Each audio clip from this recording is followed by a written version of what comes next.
You've almost certainly never heard of what I'm about to disclose. That's unless you've read my book on it, seen my videos, or been referred by another DC. How do you feel when you and your staff sit around idly, drinking coffee, tapping fingers, looking around, waiting for the next patient? Perhaps it's good to have those unfilled appointments, perhaps you all have other stuff to do, but maybe not.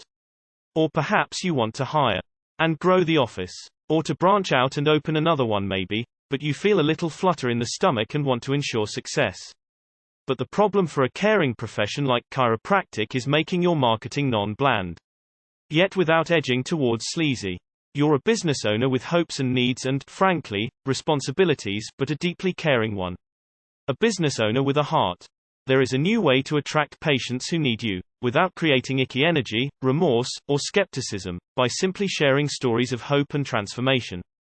This may even be a way of acquiring new patients that heals your soul and brings together the business owner and doctor in you. Most of all, it helps people recognize their need for your skills so they invite you into their lives. If you'd like to find out how, there's a clickable link in the description below this video. Have a look now. Or type mattgtarrant.com/DC21 into the address bar of any good browser.